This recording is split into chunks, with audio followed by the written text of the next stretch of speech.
رہبر راہ شریف پیر طریقت علامہ مولانا الحاج مفتی سید شاہ چندہ حسینی صاحب اللہ حفظہ اللہ چشتی اور بھی قابل برادر سجادہ نشین بارگاہ جلانیہ کو بھی شریف تشریف فرمائے. 2 منٹ وہ بھی ہم سے مخاطب فرمائے اور سے گزارش کریں. السلام علیکم ورحمۃ اللہ وبرکاتہ. الحمدللہ رب العالمین والصلاة والسلام علی رسولہ الکریم یا ایھا الذین آمنوا صلوا علیہ وسلموا تسلیما اللہم صل علی سیدنا محمد وسلم. الحمدللہ آپ حضرات کے سامنے جلیل القدر ہستیوں نے خطابات کیا.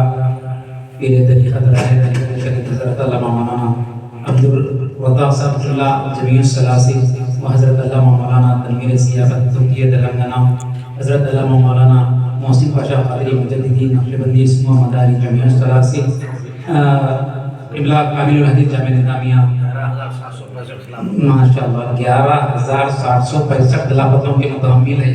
حضرات ماشاءاللہ یہ لوگ سورج کے سامنے چراغ کی کیا حیثیت ہے ماشاءاللہ قابل مبارکباد ہے.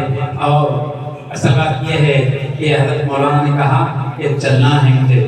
میں نے آپ کے ابتدا میں چلتا رہا جیسے جیسے قریب آتا رہا تو حضرت نے فرمایا ابھی درگاہ شریف آنے والی ہے. تو چونکہ پہلی دفعہ آمد ہو رہی تھی میں کہا کب آ رہی ہے. آپ فرماتے رہے کہ ابھی آئے گی.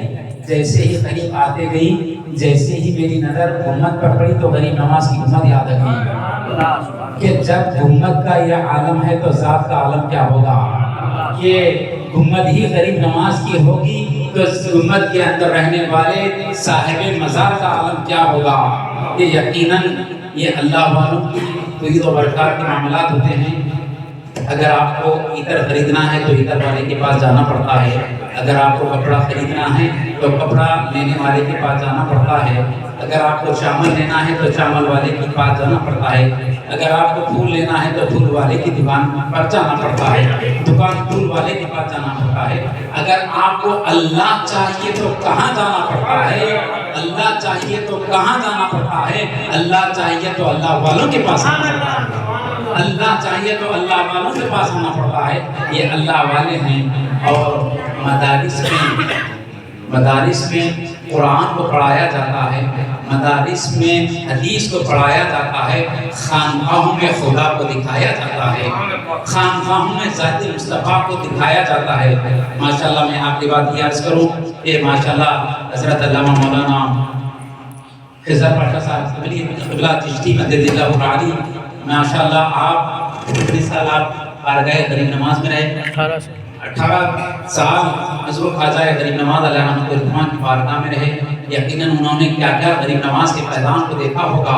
کیا کیا وہاں احتساب فیض کیا ہوگا. وہاں سے ڈائریکٹ کنیکشن غریب نواز سے یہاں جوڑ دیا ہے. ان کے جد امجد کے فیضان کو یہاں فیضان چشتیہ عام کر رہے ہیں. آپ کی بات یہ کہ ہندوستان میں رہنے والے کوئی قادری ہے, کوئی نقشبندی ہے, کوئی سہروردی ہے, کوئی شرفی ہے, ہم کئی سلسلوں سے متصل ہے. میں یہ سمجھتا ہوں اور کئی لوگوں نے کہا کہ سب سے پہلے چشتی ہے اور اس کے بعد قادری ہے. کیونکہ غریب نواز کا لایا ہوا اسلام ہم سب نے قبول کیا ہے. تو قابل مبارکباد ہے. اور حضرت مولانا انہوں نے مجھے یہاں حاضری کا پکا لا کر کہ میں دعا کروں کہ اللہ اس ملک کو آباد رکھے, سلامت رکھے, باکرامت رکھے اور یہاں سے چشتیہ فیضان جاری و ساری رکھے. آمین ثم آمین بجاہ سید المرسلین. حضرات